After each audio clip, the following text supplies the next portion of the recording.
वर्दी घालून मला घेऊन चालली ना पोलीस स्टेशनला, हे पण त्या बाबासाहेबांची कृपा आहे बरं तुझ्यावर। मला हसायला आलं, मी अजूनही आनंदी आहे, मला काही वाईट वाटत नाहीये। आणि ज्या संविधानाने आज मला ही ताकद दिली आहे, त्या बाबाला जेव्हा हे संपवायला जातात तेव्हा त्यांची ही लेख तेवढ्याच निडरतेने उभी राहिली आणि ह्याचा मला खूप अभिमान आहे। एवढीच माझी मागणी की त्यांच्यावर अॅट्रॉसिटी दाखल करावी, अन्यथा ह्याच ठिकाणी मी उपोषण चालू करणार आहे। केलंच आहे असं समजा। संविधान दिवस आहे हे सगळ्यांना माहिती आहे।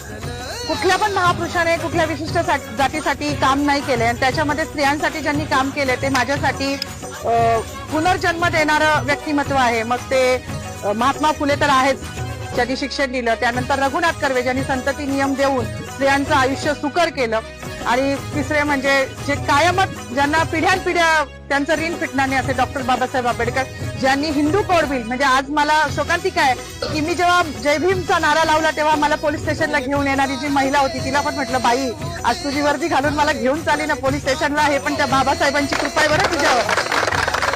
मला हसायला आलं, मी अजूनही आनंदी आहे, मला काही वाईट वाटत नाहीये। माझी नोकरी, माझं प्रमोशन मला काहीच कळत नाही, कारण माझ्या बाबासाहेबांनी हिंदू कोड बिलाचा जो राजीनामा दिला होता तो माझ्यासारख्या महिलांसाठी दिला होता।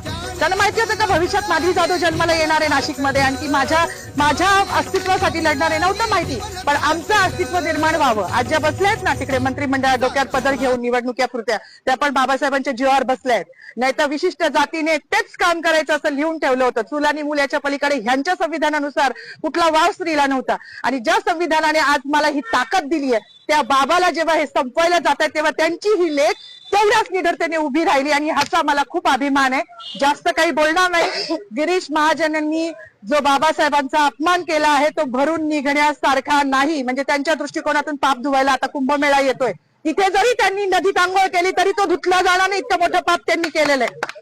त्यांचं पाप जेव्हा संविधानाच्याच मार्गाने त्यांच्यावर अॅट्रॉसिटी दाखल होईल ना तेव्हाच ते धुतलं जाईल।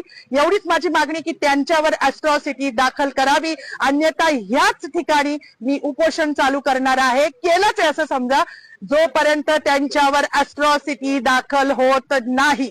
बाकी मला काही म्हणायचं नाही। पुन्हा एकदा जय भीम, डॉक्टर बाबासाहेब आंबेडकरांचा।